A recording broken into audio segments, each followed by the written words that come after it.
இன்றைக்கி நம்ம வந்து ப்ரெட்டு வாங்கி வச்சுருக்கோம். ப்ரெட் அல்வா செய்ய போகிறோம். ப்ரெட் அல்வா வந்து எல்லாத்துக்கும் நல்லா பிடிக்கும். நம்ம சாதாரண கோதுமை அல்வாவை விட ப்ரெட் அல்வா ரொம்ப ஒரு ருசியாகவும் ஒரு நல்ல ஒரு மணமாகவும் இருக்கும். இன்றைக்கி அதை நம்ம வீட்டிலேயே எப்படி செய்கிறதுங்கிறத பார்ப்போம். ஏற்கனவே ஒரு வீடியோ நான் போட்டிருப்பேன். இப்போ வந்து 2வது வீடியோவாக நான் போடுறேன் ப்ரெட் அல்வா.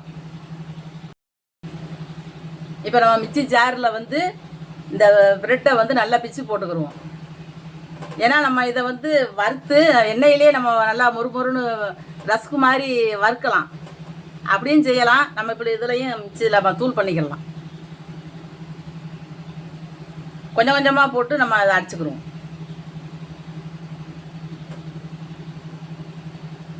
இந்த ப்ரெட்டில் வந்து இந்த சுற்றி இருக்கிறதெல்லாம் நம்ம எடுக்கணும்னு அவசியம் இல்லை. வேணும்னா எடுத்துக்கலாம். எடுத்து தான் ஆகணும்னு கணக்கு கிடையாது. இப்போ நான் வந்து நம்ம அதை மூடிக்கிட்டு அரைச்சிருவோம்.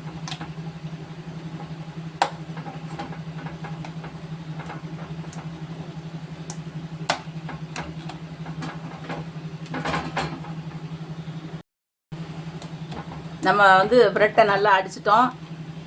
நல்லா ரவை பதத்துக்கு வந்துருக்கு. பொழு பொழுன்னு வரும். நம்ம அந்த அளவுக்கு நம்ம ரொம்ப நைஸாகவும் அரைச்சிடக்கூடாது. இந்த மாதிரி நமக்கு இப்போ ஒரு ரவை எப்படி இருக்குமோ அந்த மாதிரி இருந்தாலே போதும். இப்போ வந்து எண்ணெய் காஞ்சிக்கிட்டு இருக்கு. கொஞ்சம் அடுப்பை குறைச்சி வச்சுட்டு நம்ம அரைச்சி வச்சிருக்கிற ப்ரெட்டை இதில் போட்டு அப்படியே வறுப்போம். கருக விட்டுறக்கூடாது. அடுப்பை நல்லா குறைச்சிக்கிறணும்.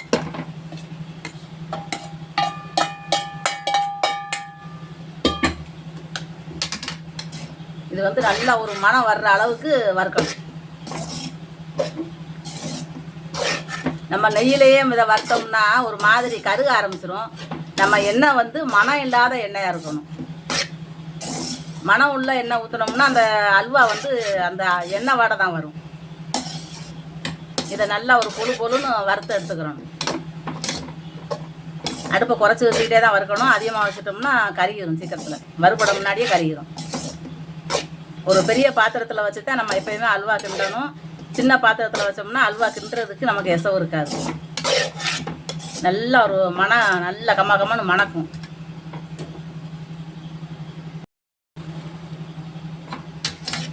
நம்ம நல்லா ரவை மாதிரி வறுத்த எடுத்துட்டோம். நல்லா பொழுன்னு வந்துடுச்சு. இப்போ வந்து நம்ம அடுப்பை ஆஃப் பண்ணிவிட்டு வேற ஒரு பாத்திரத்தில் இதை மாற்றி வச்சுக்கிறோம். இப்போ எல்லாத்தையும் எடுத்துட்டு வெறும் பாத்திரமா வச்சுருக்கோம். இப்போ பால் ஊற்றுவோம். பால் வந்து காய்ச்சாத பால் தான். இப்போ நம்ம அடுப்பு பற்ற வச்சு இந்த பாலை வந்து நல்லா கொதி வர்ற அளவுக்கு காய்ச்சிக்கிறணும். ரொம்ப வத்திரக்கூடாது. மலன்னு கொதிச்சு வரணும்.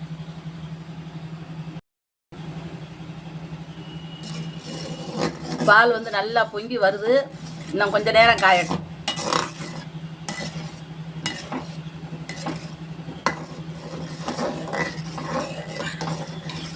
நம்ம தண்ணி ஊற்றி தண்ணியிலே நம்ம கிண்டுவோம் எப்பயும் ப்ரெட் அல்வா.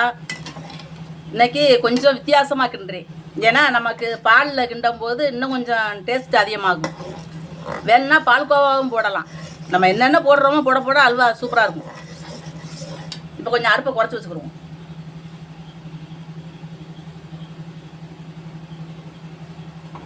குறைச்சி வச்சுக்கிட்டு இந்த நம்ம வறுத்து வச்சுருக்கிறத அதில் போட்டுருவோம்.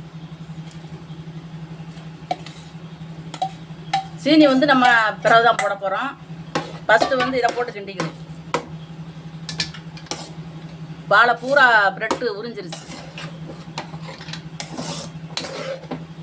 நம்ம ஏற்கனவே வறுத்து வச்சுருக்கோம்ல, அதனால பால் ஊற்றின செகண்டில் நல்லா கெட்டியாகும்.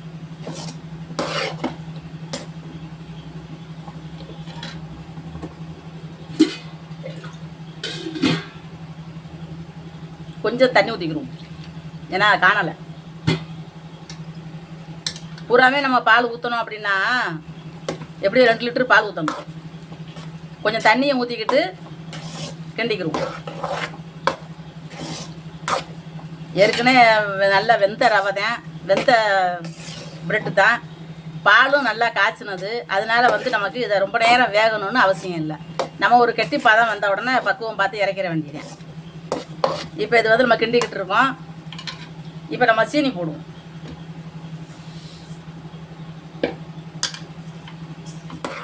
சீனி போட்ட உடனே கொஞ்சம் உருகும், கொஞ்சம் கொல கொலன்னு வரும்.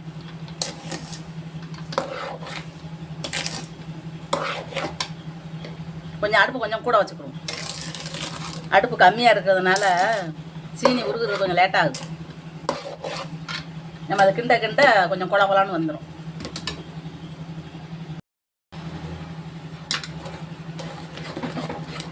இப்போ நல்லா வந்து அடுப்பை குறைச்சி தான் வச்சு கிண்டிக்கிட்டு இருக்கோம். நம்ம அதிகமாக வச்சோம்னா சீக்கிரத்தில் கெட்டியாக முன்னாடி பிடிக்க ஆரம்பிச்சிடும். புகை வாடை வந்துருச்சுன்னா அவ்வளோதான். நம்ம அடுப்பை குறைச்சி வச்சுக்கிட்டே ஒரு அல்வா கிண்டுறதுனாலே உங்களுக்கு தெரியும் 1 மணி நேரம் 1.5 மணி நேரம் ஆகும். அப்படி கிண்டுனா தான் அல்வாவாக இருக்கும். இல்லைன்னா களி மாதிரி ஆயிடும், உளுந்தங்களி மாதிரி ஆயிடும். இப்படி கிண்டிக்கிட்டு இருக்கும் போதே கொஞ்சம் ஏலக்காய் போடுவோம். ஏலக்காய் வந்து நான் பவுடர் பண்ணி வச்சுருக்கோம், அதை கொஞ்சம் போட்டுக்குவோம். நெய் வந்து நம்ம ஊற்றிக்கிடுவோம்.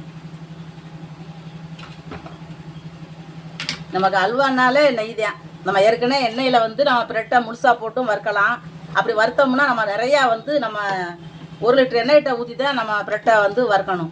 அப்படி இல்லைன்னா அந்த ப்ரெட்டு வந்து ரொம்ப போட்ட உடனே எண்ணெயை பூரா குடிச்சிடும். நம்ம அதை வந்து நம்ம வறுக்காமல் மிக்சியில் வந்து நம்ம பொடி பண்ணி ரவை மாதிரி பொடி பண்ணி மறுபடியும் நம்ம வந்து எண்ணெயில் வறுத்துருக்கோம். இப்போ நம்ம நெய் ஊற்றிருக்கோம். இன்னும் வந்து இது கெட்டி ஆனதுக்கு அப்புறம் தான் நம்ம முந்திரி பருப்பு வறுத்து போடணும். ஏலக்காய் பொடியெல்லாம் நம்ம போட்டோம். நல்லா நமக்கு அல்வா வந்து மனம் வர்ற அளவுக்கு வந்துருச்சுன்னா திரண்டு வரும். திரண்டு வரும்போது பதம் வந்துருச்சுன்னு அர்த்தம்.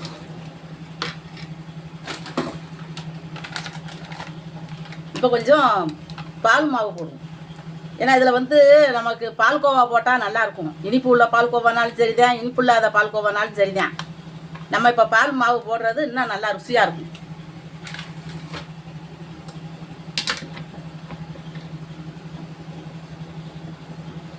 சாப்பிட்ற போது நல்ல ஒரு மணமாக நல்லா இருக்கும். கொஞ்சம் கட்டி விழாத அளவுக்கு நம்ம கிண்டிடணும்.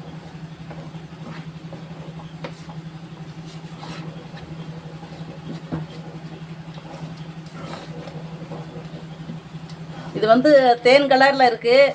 ரொம்ப கருப்பாக வரணும்னா நம்ம வந்து இன்னும் கெட்டியாக கிண்டணும். அப்போ தான் கலர் வந்து அல்வா கலரில் வரும். ரொம்ப கெட்டியாக கிண்டினாலும் நமக்கு உப்புமா மாதிரி போயிடும். கொஞ்சம் குளகுலன்னு இருந்தால் தான் எடுத்து சாப்பிட்றதுக்கு நல்லாயிருக்கும்.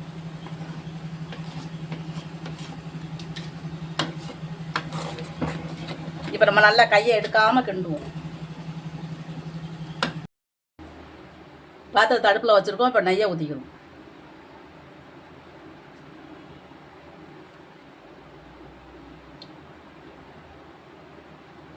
விடமாட்டேன்.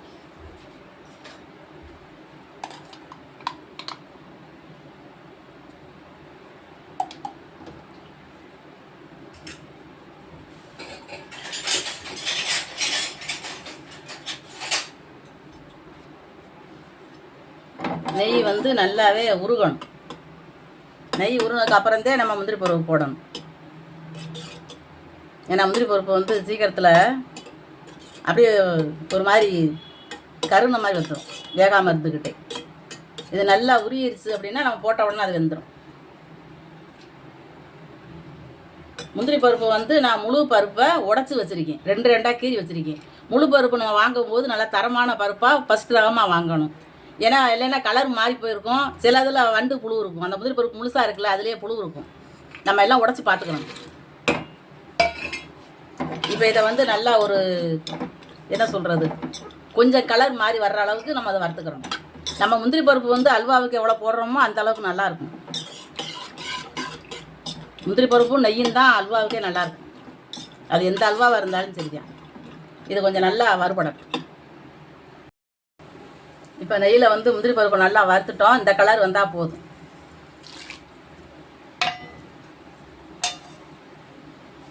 இப்போ இதை வந்து நம்ம நல்லா சுருளை கிண்டணும். நல்லா ஒரு பதம் வர்ற அளவுக்கு கிண்டணும். நம்ம சின்ன பாத்திரத்தில் நம்ம அல்வா கிண்டணும் அப்படின்னா நெய்யெல்லாம் மேலே தெரிக்கும். இப்படி ஒரு அகலமான பாத்திரம்னா நம்ம மேலே நெய் தெரிக்காது. கொஞ்சம் விஸ்தாரமாக கிண்டலாம்.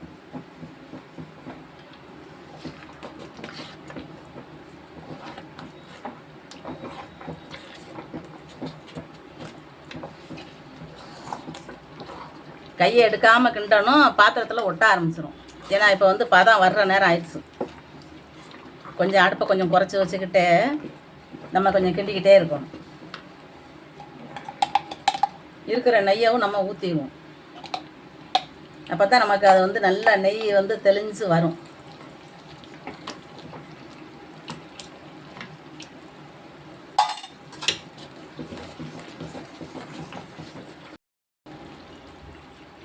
அல்வா வந்து பதம் வரப்போகுது. இன்னும் கொஞ்சம் நேரம் வந்துச்சுன்னா இறக்கிடலாம்.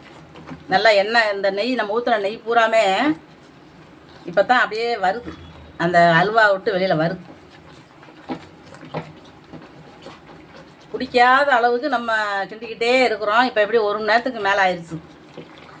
நல்லா முந்திரி பருப்பு நிறையா போட்டதுனால நல்லா முந்திரி பருப்பாக கிடக்கு. ஒரு கரண்டி நம்ம ஒருத்தவங்களுக்கு அள்ளி வச்சோம்னா, இலையில் வச்சாலும் சரி தான், ஒரு கிண்ணத்தில் வச்சு சாப்பிட்டாலும் நல்லா ஒரு 4-5 முந்திரி பருப்பு வரும்.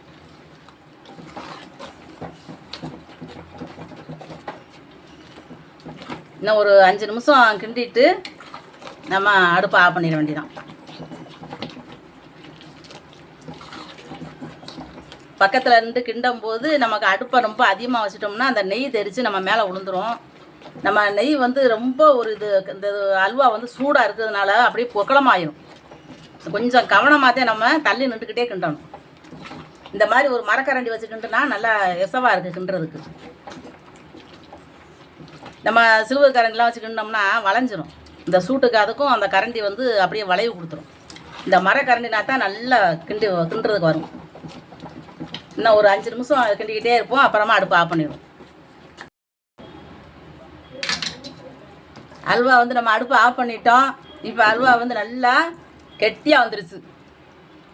இது வந்து இன்னும் ஆறின உடனே நல்லா நம்ம இலையில எடுத்து வச்சு சாப்பிட்றதுக்கு நல்லா இருக்கும்.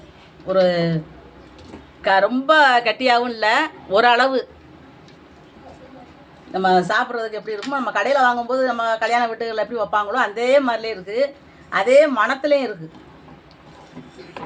நல்லா பாத்திரத்தில் வந்து ஒன்றும் கூட ஒட்டாமல் நம்ம நல்லா செஞ்சு முடிச்சிட்டோம். நம்ம வந்து இதை உருட்டி பார்த்தா அப்படியே நல்லா எப்படி என்ன சொல்கிறது, அல்வா கடையில் வாங்கிட்டு வந்து நம்ம செஞ்சு உருட்டி பார்த்தா எப்படி இருக்குமோ அதே மாதிரி இருக்குது. கையை சுட்டு தொலையும். நம்ம அப்படி கையை வந்து தண்ணி வச்சுக்கிறணும். தண்ணி வச்சுக்கிட்டு உருட்டினா தலை கையில் ஒட்டுச்சுன்னா கை கொத்து போயிடும். பயங்கர சூடாக இருக்குது. சின்ன பிள்ளைகளுக்கெல்லாம் கொடுக்குறது கொஞ்சம் ஆறின பிறகு தான் கொடுக்கணும். ரொம்ப சூடாக கொடுத்துட்டோம்னா கையில் வந்து பொக்கலாம் கிளம்பிடும். அந்த அளவுக்கு கொதிச்சு போயிருக்கு சூடு. நம்ம அடுப்பை வந்து அப்போதே ஆஃப் பண்ணிட்டேன். அல்வா ரெடி ஆயிடுச்சு. ப்ரெட் அல்வா ரெடி ஆயிடுச்சு. நம்ம கல்யாண வீட்டுக்கெலாம் போனோம்னா கொஞ்சம் காணும் வைப்பாங்க, சாப்பிட்றதுக்கு கொஞ்சம் வைக்க மாட்டாங்களான்னு இருக்கும். அந்த அளவுக்கு ஒரு டேஸ்ட்டில் இருக்கும்.